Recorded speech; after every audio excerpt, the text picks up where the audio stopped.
rip his heart out. I'm the best ever. I'm the most brutal and vicious and most ruthless champion there's ever been. Mike Tyson is one of the baddest men on this planet. My style is impetuous, my defense is impregnable, and I'm just ferocious. I want your heart, I want to eat his children. Praise be to Allah. He's ESPN's #1 hardest hitter in heavyweight history. The man who once dubbed himself the most brutal, the most vicious, the most ruthless champion there has ever been. The legendary, the former undisputed heavyweight champion of the world, the baddest man on the planet, Arlington, Brooklyn's own Iron Mike Tyson. Mike Tyson, the name that can send shivers down any man's spine. Out of 50 wins, he had 44 of those by knockout.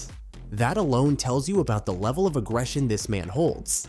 But there have been moments in his career where people got terrified just being around him. It didn't matter if you were his opponent, interviewer, or a comedian. And I get to that joke and somebody yells, "Mike is in here!"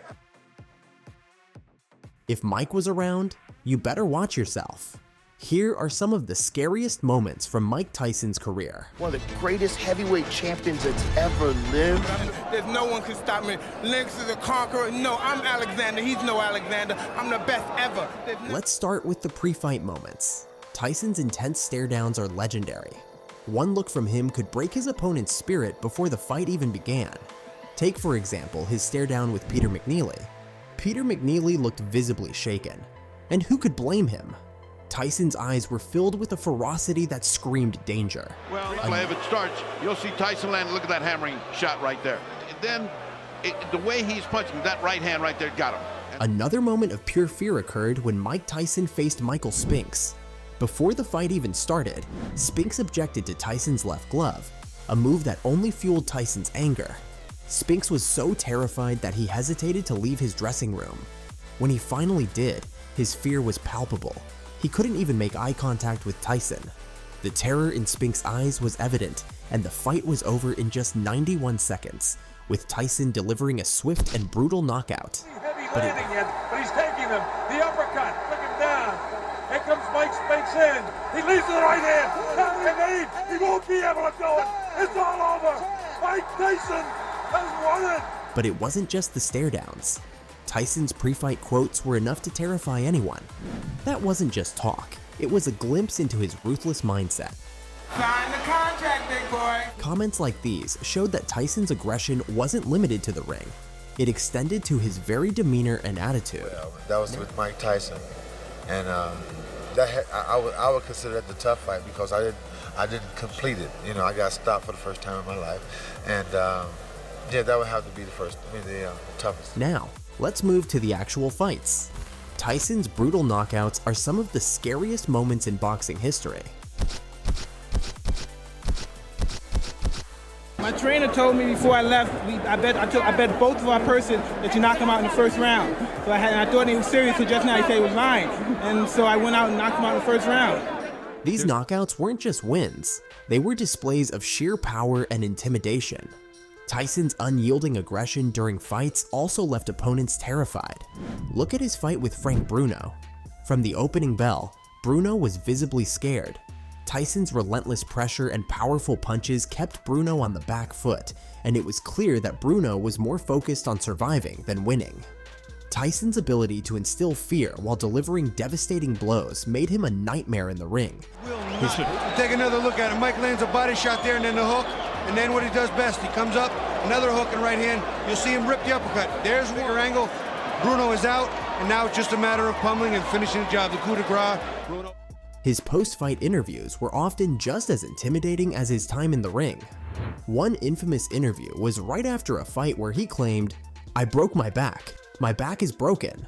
The fact that he fought with the back injury when our current fighters would have taken a year off is mind-blowing. I broke my back. My back is broken. Moving on to his interviews and media appearances, Tyson had several moments that left viewers and interviewers alike feeling uneasy. Actually, he was crying in there, making woman gestures like, I can't. One of the most memorable was during an interview where he lashed out at the reporter saying, "I'll fuck you till you love me."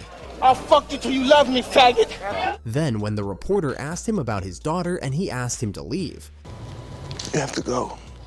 No, you understand, right? Then when the host asked him about his rape conviction. Ain't that was really a piece of shit? Hey, with that comment. Come on, that was a piece of fuck you. That was a piece of shit, you know. Needless to say, it was very easy to make Mike angry, and you don't want to be on his bad side when he's angry. He's talking to a rat piece of shit like you. Come on, Mike. Not because you're a piece of shit. Tyson's guest appearances were no less intimidating. He even made Joe Rogan nervous on his own podcast and made him buy a bigger table. I made a decision to make the table wider on my podcast studio because I was so nervous being that close to him. But it wasn't just Tyson's actions that scared people. It was also what others said about him. Many of his opponents have shared stories about how terrified they were to face him. Evander Holyfield, for example, has talked about Tyson's menacing aura and how it felt to be in the ring with him.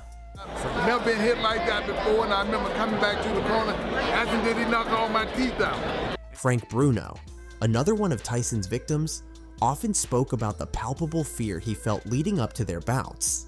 Bell went, he came across and he was trying to kill me. One of the most notorious incidents that added to Tyson's terrifying reputation was the ear-biting incident with Evander Holyfield.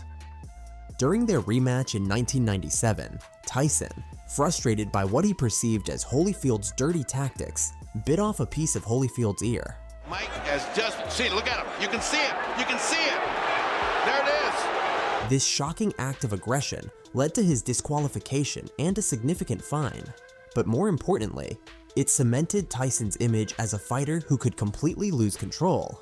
Tyson's legal troubles also contributed to his fearsome image. His 1992 conviction for rape and subsequent prison sentence painted a picture of a man who was as dangerous outside the ring as he was inside it. When he came out of jail, he looked more mean and lean than ever. Then, there was a moment when Jamie Foxx was doing his stand-up and he went to do his Mike Tyson joke, but there was issue Mike Tyson was sitting there. Luckily, Mike Tyson gave a go-ahead and thanks goodness he liked the joke. Mike said, do the joke. But it better be funny. Hi, this is Mike Tyson. Welcome to Kentucky Fried Chicken. Yeah, can I get chicken and biscuit and some slaw? There he is, you crazy mother. Come on, go with me. Come on, right now, you silly mother. Get in the car. Even Hollywood celebs are aware of his aura. Kevin Hart on Joe Rogan podcast said that he is always uneasy when Mike is around. If I see Mike, there's a little nervousness for no reason. For sure. And he goes, that's a lion. He goes, I'm sitting next to him. Like, is that Mike Tyson? He goes, that's a lion. He wasn't just a boxer. He was a phenomenon. A force that left an indelible mark on the world of boxing and beyond. I'm gonna make you my girlfriend. Make sure you kiss me good with those big lips. If you enjoyed this video, hit the like button, subscribe for more boxing content, and drop a comment with your thoughts. See you in the next one.